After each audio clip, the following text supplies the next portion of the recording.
Welcome to Divine Law in Action, form number 10. The title of this teaching today is Truth is Free, Stewardship is Entrusted. So I'm going to invite you to close down your eyes and answer these three questions, right? Just think about this.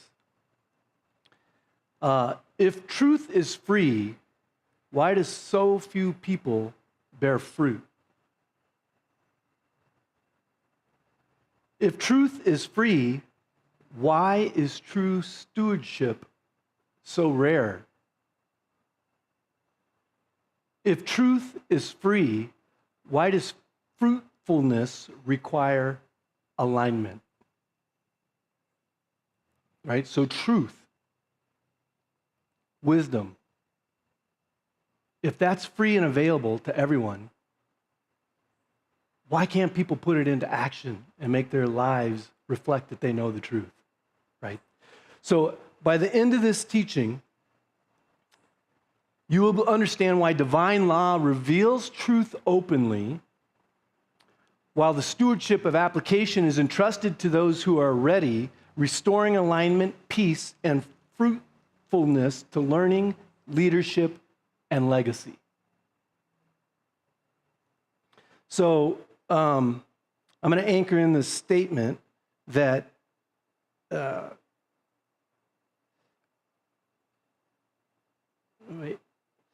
So truth is free, but stewardship is entrusted. So when I say truth is free, anchoring this in, right? Truth is free. Truth is found in the Bible. Truth is given to us by God, right? And so, And in today's world, I don't know, they say that the majority of the world now has access to the internet, right? So you can get the truth free off the internet. It's found in the Bible. Now, I don't know how much longer that's going to be available because I have it. It might get contorted by those that are controlling the internet as time goes on. But right now, you can get the source of truth available on the Bible. From the Bible on the internet free. And if you couldn't get it online, I would suspect that most people in the world, not all, but most people in the world, if they wanted a Bible, they could find somebody who would give them a Bible. It's one of the most freely given books in the entire universe, right? So I don't find that people can't find the truth free. They just don't necessarily look for it. And if they do look for it, many of us reject it. And so this is what we're going to be talking about today, right? So today, we're going to talk about this idea of why this matters now in today's environment, right? Because people feel like this information is being withheld from them. What we talk about under divine law, this idea of not being a slave to the system. Oh, it's been kept from us. It's been secret. And this just isn't true. It's all in the scriptures. It's all in divine teachings. It's in sacred writings of all sorts, not just the Bible. It's in many of the religions of the world. The teachings are talking about the principles that the Bible talks about.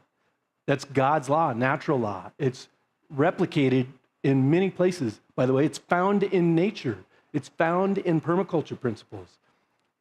This is how Yeshua taught, right? He taught by talking about nature. Parables were word pictures that he used using natural substances. I'm going to teach one. I'm going to share about one here in a minute to drive the point home. But you don't understand the spiritual teaching by looking at the story all by itself. You have to dig. You have to go deeper than the words on the surface.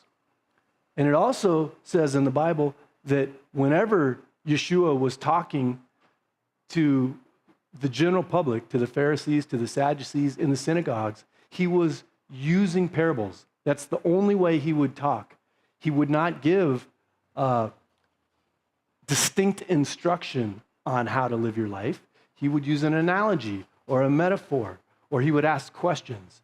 And so I am making a conscious decision here in 2026, is one of my objectives for this new year going forward, to teach in this way. Why? Because obviously Jesus has a very successful ministry. Yeshua has a message that is still alive today, alive and gaining momentum from my perspective. I mean, I know I live in a little bit of a bubble, so all the people I'm engaging with are talking about the Bible and Yeshua's teachings. So I don't know about if that's true where you're at, but online you can find people rising up more and more attempting to share the truth of the wisdom that's found in the Bible. So this is why I say it's available and it's free. Okay, and so the next thing I'm going to talk about then is, this parable. Okay, the parable of, well, I'm going to distinguish my own parable, and then we're going to tie it to a similar parable that's in the Bible. So I'm going to use a modern day version, right? And I'm going to talk about there's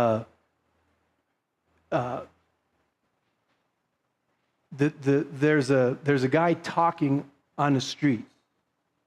He's just giving of his thoughts and his words, and there's people sitting in front of him in chairs listening intently. And then there's people that are walking by, and they might hear a few words and stop and listen for a little bit and get excited and then carry on. And then you have people that walk by, and as they're walking by, they hear a word or two, but it means nothing to them. And it could have been a profound word, right? So the message of the one talking is spot on. It's truth. But the way it's perceived by the different groups of people is according to their reception, not the speaker, right? And so this is how I think about the Bible. The Bible is the truth. It's God's love letter given to his children on how to go about living life and how to live it the way he intended it. He's the creator, so he gave us a creation book, an instruction manual. So this ties into a parable that's told in scriptures. It's told in 3 of the Gospels. And it's the parable of the soil and the seed. Right? So the seed is scattered. So the seed is the same. It's the same type of seed. And it's scattered in 4 different ways according to this parable. Right? And so it's told in 3 different Gospels. So it's told 3 different ways, by the way. This is another teaching element of God's pattern. Repetition. And that's because, my perspective, it's because it's a great way to learn. You hear the things over and over. Also because there's 3 different perspectives told by 3 different people who heard the same parable. Each one has little nuances that allow us to go deeper. Michael's telling me it's 4. It's in 4 of the Gospels? Yeah, but I think this parable is only in 3. I think the parable is only in 3 unless I missed one, but I've got it in Mark and Matthew and but I might be wrong on that. I'm not going to say with certainty, but I think it's in Matthew, Mark, and Luke, right? And so, and then there's the 4 different soils that are described.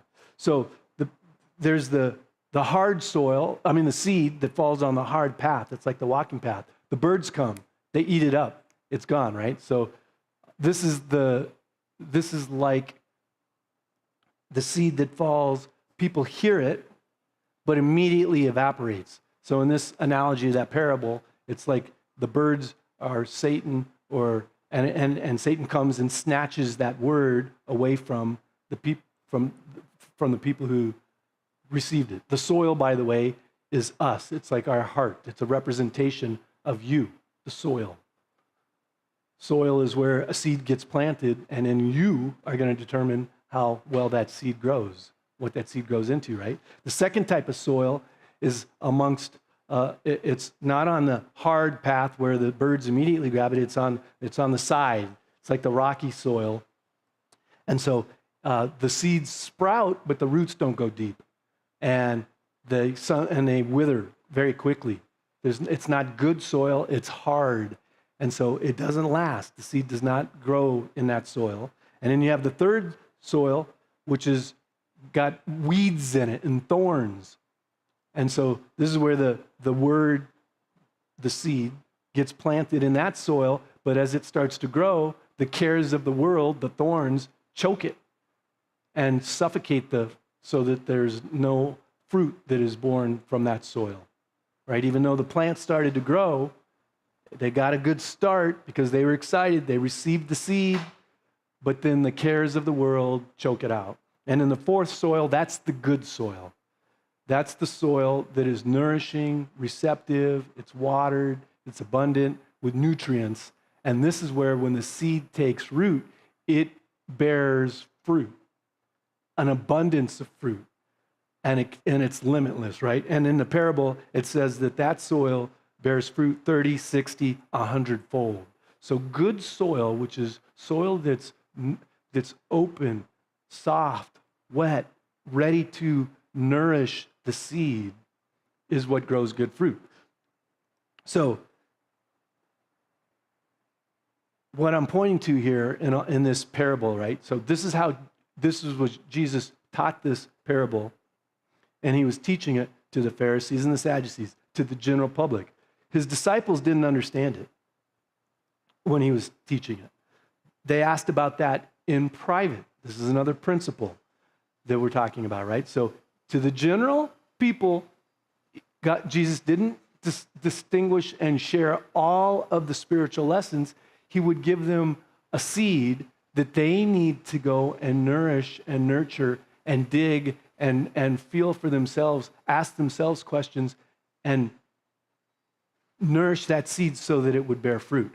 And then if they don't, there's three other ways that they lose the fruit, right? Because they'll get choked out by the cares of the world, or potentially, which is the thorny soil, right? Or you're on rocky ground, which just means that you saw it, you heard it. I mean, how many of us have seen this, right? Like people hear a story, an inspiring story, and then they're all excited about it, but a day or two later, they've forgotten all about it, and the inspiration from that story has faded. Many people come to start studying God's word in the same way. They'll hear some spiritual truth, they'll be super excited, but they go right back to the old system, to their old program, their old mindset immediately. And so God's word didn't take root. And then they forget that was truth. They forget what could have come from that seed had they nourished it. And then, of course, there's that seed that, like the people that they reject it right off the bat. The seed falls, that's the hard soil, and it goes away. So Jesus explained the principle of that parable in the private. He would not go into those details in front of the people who were naysayers. And my experience is a lot of times because those people will turn that principle around and they'll use it for their own good. And they'll use it to put down God's word. They'll use it to confuse other people who are on the path or on the journey. And they become belligerent. They become argumentative. These are not the fruits of the Spirit of God. These are the fruits of living law man's way, or living life in man's way, man's law. This is where you have to be right. This is where you sue your neighbor. This is or your whoever, the offender, somebody who offends you. This is where you go after somebody with a vengeance and to get what is yours. But these are not the principles of what Yeshua would teach. He came from the law of love. He taught from turn the other cheek. Don't go into court. Don't sue your brother. It's better that you allow yourself to be offended. And again, we're not talking about criminal activity here. We're talking about at least I'm not talking about criminal activity here. Even though I do believe that Jesus went beyond what I'm speaking about in the civil realm. Obviously, he went to the cross. He could have not done that, right? He could have called upon his Father's power, his own miraculous power to have avoided that situation. But he did not. And so that's an example for us, right? We're to lay down our lives. He's doing it in the physical reality to drive the point home, but he's really talking about in the spiritual realm, we're to submit our lives, our way of thinking, that's our ego, to God, a higher law. By the way, man-made law is a representation of ego, right? Man-made law removes God. So that's what ego, we've heard that distinction, ego or the acronym, edging God out. The man-made system, maybe at one point in time it did. I hear stories that it was supposed to have been founded by our forefathers, were supposed to have been godly men.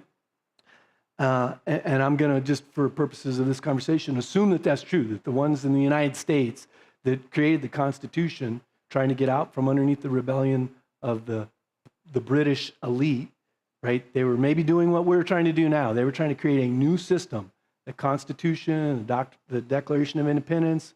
These were, maybe the new trust agreement, the new PMA version of that day that was moving closer to God, right? So if we trust that, then what I'm saying is today that's been corrupted by a new, by the ancestor or the lineage of those ancestors somewhere got lost, and now God has been removed, right, from the government in any way. And so it's not the true authority from God, in the sense that when it conflicts with God's authority, God's laws, then it's no longer something that we as the children of God are to bow down to, right? Now, when I say all this, we have voluntarily bowed down to it, most of us, for many years, because we were born into that system and we didn't know it. So to get in right alignment, that's what divine law in action is. It's to get in right alignment with your true identity, and it's to understand that that system that you voluntarily put yourself in was a voluntary process, and then you voluntarily unenroll from that system and get into the system of operating directly under God's laws. And so this parable that Yeshua used to tell the story demonstrates, right afterwards, it talks about how that those who listen will have ears to hear. Those who are seeking will find. And the more that we seek and the more we listen to spiritual principles, then the more truth that is revealed to us, and the more responsibility we take. This is divine law in action. When we actually listen and we hear, then we take action in alignment with that. We don't just close our eyes and go back to the old way. We don't just say, oh my gosh, I saw the truth today, but I'm going to continue to live my lie, my pattern. I'm going to continue to live by my lie-identity, which is that name of yours that your parents gave you and attached that number to, that slave number to. That's your lie-identity. That's not your true identity at all, right? The Matrix has trained you to think that that's your identity, putting it on your driver's license and your passports and all your public identity, but that's not who you are. That's your fiction, right? Your true self, your true essence is a child of God, right? You are God's seed. You are the seed that He planted, and now He's waiting to see how He planted His seed in you, and He's waiting to see what type of soil you are. Are you going to nourish that seed of the God child inside of you? Are you going to let it get taken away by Satan? That's the first type of soil, right? You're just going to resist it altogether. Or are you going to be one that's excited at first and the roots get started, but they're in the rocky ground and the sun comes along and things get a little tough and then you wither up, you dry up, and then the wind takes you away? That's the second soil, right? Are you the third type of soil? This is for you to evaluate in your own life.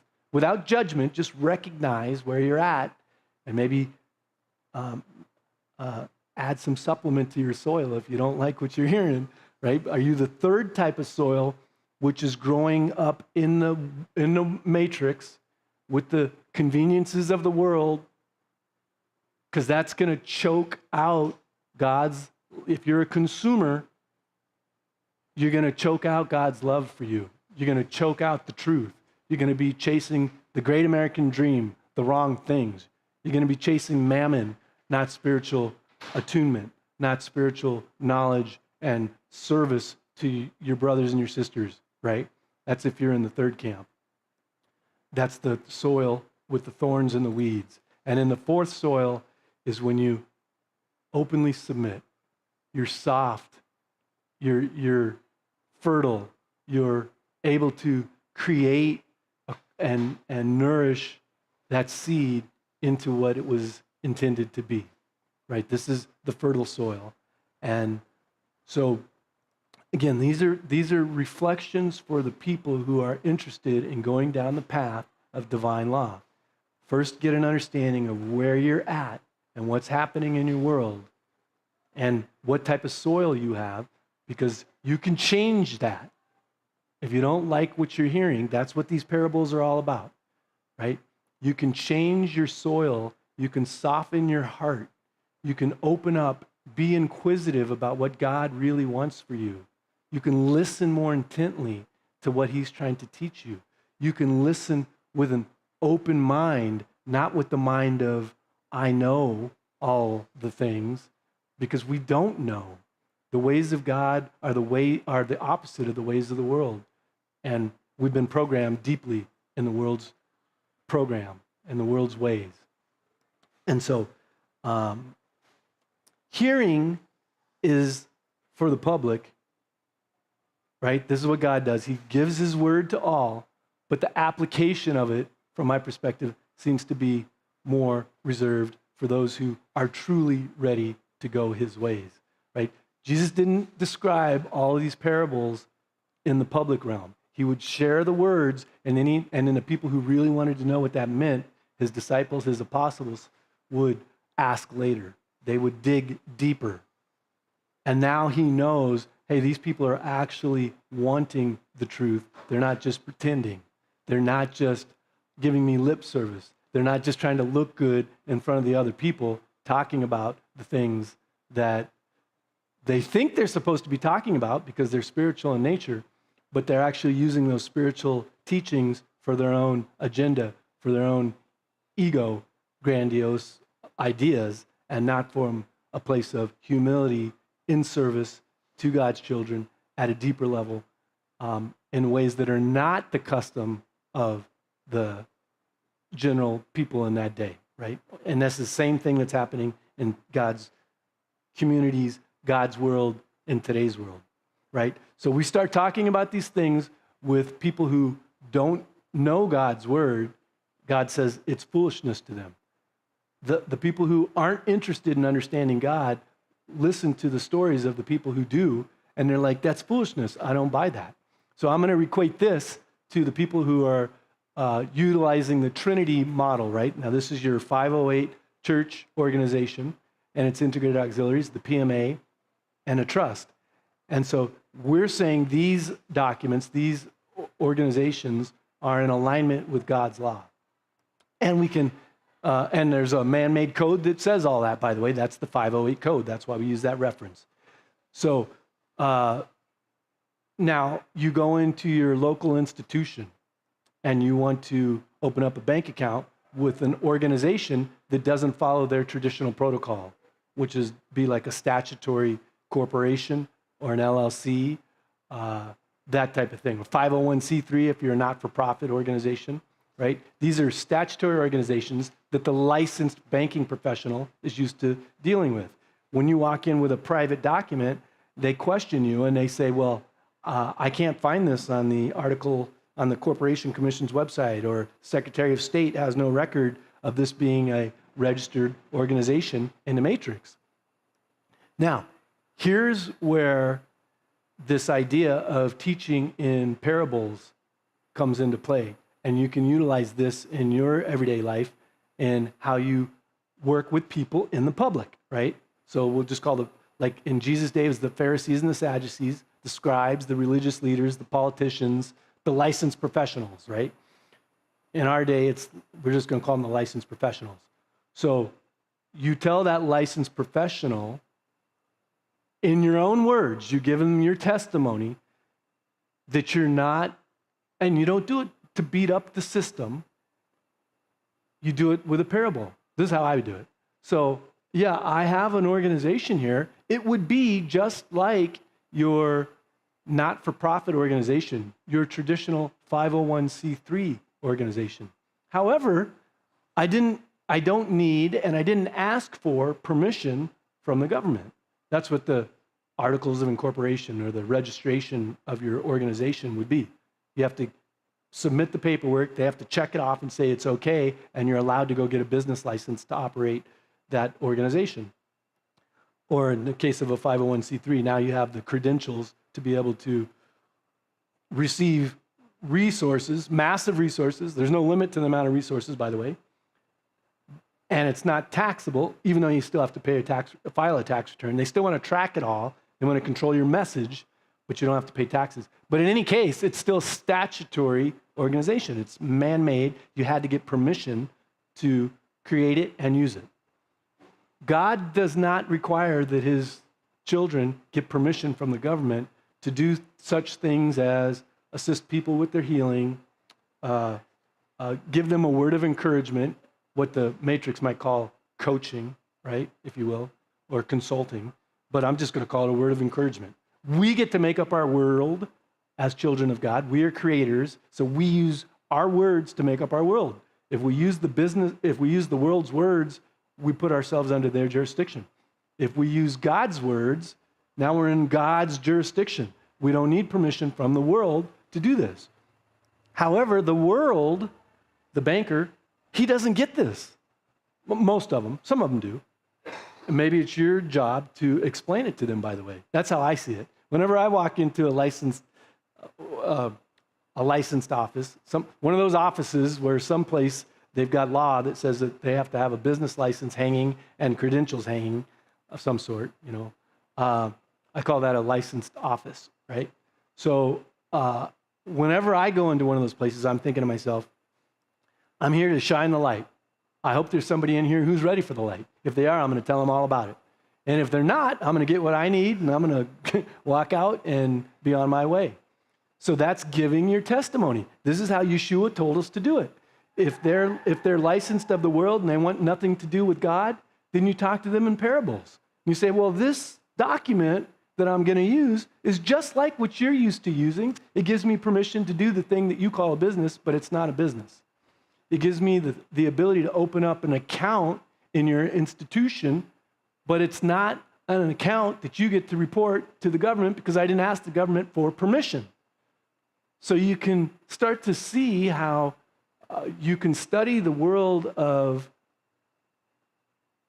divine law, but if it's just knowledge in your head and you don't actually put it into practice, you're still stuck in slavery. You can't just know all about these things and keep doing the same thing. You can't just keep using your name, your slave identity, to hold title to your real estate, to your car, to your bank account, because that's not yours. That belongs to the matrix. And they make you think that it's yours. You get to use it till they decide or somebody wants to attack and take it from you, right? That's all true, what I'm telling you. This is not theoretical. I'm not making it up. It's not scare tactics. It's just the way that the system works. And so when we arrive in consciousness to that idea, that's when you put things into action, divine law in action. Now you align what's really going on in your life with the truth. So you make new agreements. That's what the Trinity model is. And now you have testimony, written documents that you can use to share with that licensed, or with the world, right? With the naysayers, with those that aren't interested in God. You have documents you can use to represent a parable so that you can engage with them and yet stay in the jurisdiction of operating under divine law. So I trust that's making sense. Michael, does that make sense to you? Is that like spot on? So this is the thing that we do as a believer, as a follower of God. that many have seemed to not fully grasp yet. What I'm speaking about is stop doing the thing the world's ways. Start to take action to align your life to truly serve God. Stop. I'm going to use another analogy, a word picture, right? Let's just take it from the Scandemic play. Stop pretending like covering your face is going to help you breathe better. Stop pretending like pushing pharmaceutical concocted, patented products, aka poison, into your arm is going to protect you from a virus, right? So some people woke up to the reality of that they got it. They saw the picture. I know I don't need to wear this mask. I know I don't need that shot. But for convenience purposes, so I can go in the store and not be ridiculed and made fun of, I'm going to wear the mask. Or so I don't lose my job, I'm going to take the shot. See, this is what happens if people don't start to take the action to right their lives with the truth. You can't just study these things. You have to take action to arrange your life.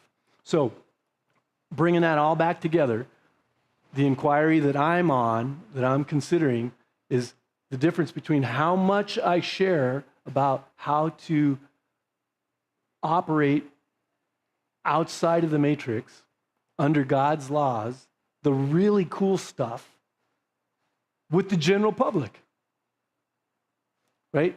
I'm becoming more and more aware that that's not the calling here. It's not to share all of this wisdom with the entire world. We share the wisdom with those who are ready to hear it, with those that are eager, with those who show they're ready to step into a new way by taking action steps. Not just saying, give me your little secrets, give me your tactics, give me your strategies so I can go implement them. If they're not ready, if they're not aligned with a higher purpose, they're going to do more harm to themselves, potentially to their family, and to the message that we're trying to share. When I say we, I'm talking about those who are truly following God's ways, those that are aligned with God's calling to stop bowing down to the public system, not from a place of rebellion, not from a place of arrogance, but from a place of understanding, from having listened to Yeshua's words deeply, deeper than most, from seeing in his words what I'm sharing now, which is he did not ask the government or the Pharisees or the Sadducees for permission to pick kernels of grain on the Sabbath. According to the man-made rules, that was not okay. That was illegal. They wanted to murder him for this. They wanted to murder him for healing a cripple on the Sabbath, right? So that makes no sense. This is what Jesus said. He's like, you're gonna put man-made laws and prevent healing on the holy day? How does that make sense? This is what he rallied against. Now, I shouldn't even say he rallied against it. He just spoke against it. He just said, I'm not going to listen to you knuckleheads. I'm going to do what my Father says. And so that's what we're called to do. We're not called to take down the old system. Jesus didn't try and take it down.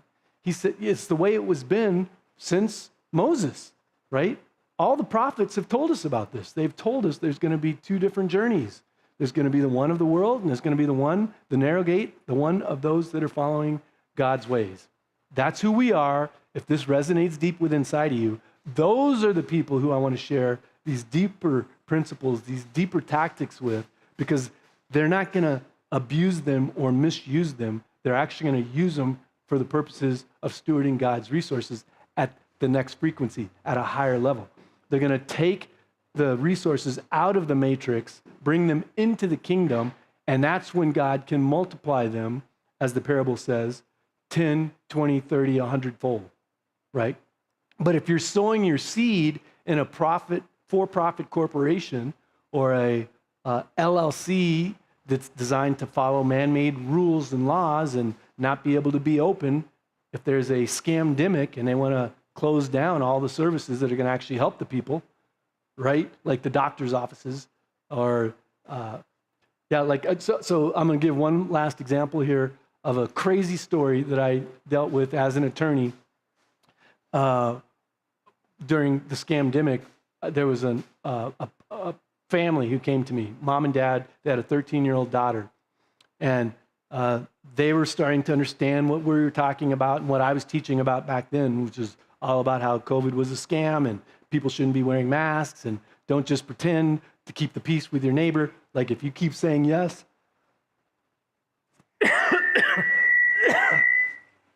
ooh, excuse me. If you keep saying yes to things that should be pretty easy to say no to for the sake of keeping peace with your neighbor, but you know it's a violation to your spiritual identity. And what I'm talking about is covering the glory. God says that our face reflects his glory. So why would we cover our face for a scam? We know that the mask wasn't really doing anything to benefit us anyway. If anything, it was harming us because you're breathing all day long. People who are working 8 hours through a mask, that's just disgusting. If you look at the visual of that microscopically after 8 hours, I saw this video once, all the germs that get trapped in that mask and you just keep sucking it in and out. That's more harmful for you than it could ever possibly be beneficial for keeping out something that wasn't even contracted that way. But my point being that this family came to me and they said, our daughter doesn't want to wear a mask to go to the orthodontist. And the orthodontist office, we already paid our down payment for the services. Their policy is, because it's supposedly the ordinances say, that she has to wear a mask if she comes in the front door to get to her chair, which of course is where she'll take it off to receive the services. So we said to our daughter, yeah, that doesn't make sense that you would be forced to do something that silly. So they started to work with the doctor's office to say, well, look, we understand the policy and we understand the crazy world things that are going on right now, but we really don't want to teach our daughter this principle of acting incongruent with what she knows doesn't make sense. And so, can you assist us with this? Nope, not going to do it. You got to follow our policy or you lose your money. So they come to me and they're like, this is crazy. Like, we need legal assistance. We want our money back. We don't even want to go forward at this point. And the doctor's office refused to give the deposit back. And so I'm trying to negotiate middle ground. So I asked the doctor's office, I'm like, hey, because I used to, when I was building office condominium projects, I worked a lot with orthodontist office because they're the perfect professional for a long-term lease. For a purchase of an office building, right? And all this stuff. So I know quite a bit about that practice. So I said, do you have a back door out of the back of your building? Yep. Do you have a chair close to that back door? Yep. I said, well, how about if the daughter can come in the back door, so she's not coming through your front lobby, sit right there in that chair, and you can do the service, and then she can go right back out that back door. I bet I could get the parents to agree to that if that would work for you. And I'd actually already talked to the parents about it because they were the ones who gave me the idea. And so they said, yeah, that makes sense to us. We'll do it. And so I'm proposing it to see how the doctor would respond. And the doctor's like, no, absolutely. The head of this clinic, right? By the way, it wasn't just one little doctor office. This is one of those mega orthodontics corporation things. So they had like offices everywhere. And so they were concerned that if they broke the principle one place, they'd have to break it every place, and they weren't willing to do that. Why? Because it's a huge for-profit corporation that's making a bunch of money off of beautifying kids' teeth. By the way, that's a whole nother gimmick and scam. But they didn't want to set the precedent of allowing anyone in without a mask, even though they take the mask off as soon as they sit in the chair. So, yeah, I'm telling you how ludicrous man-made law is, right? And they had the support, by the way. And of course, the parents knew this. Yeah, we could have gone to try and fight that in court. I told them I wouldn't do it because even if you win, it's going to be so far down the road. You're going to spend so much energy and resources You're not going to feel like you won. I would just, anyway, I don't have time to get into how that ultimately wrapped up.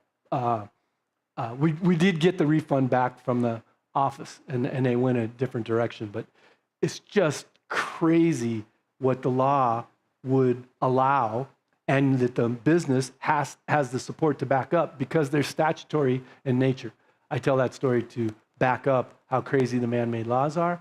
And if we, as the children of God, walking out our new faith, walking out our understanding of what Yeshua is actually teaching us, when we start to see that what he's telling us to do is not use statutory organizations, that's part of the matrix trap, that's part of the system that's keeping his children enslaved in Babylon, I'm calling people, not the whole world, but those that are starting to see the truth in these principles, to step out, operate in a new way, right? So if you're feeling called to this, I've got 3 specific ways where you can start to realign your life today, right? So go to www.divinelaw.com, and one, you can get the book, Divine Law. I wrote it in 2025.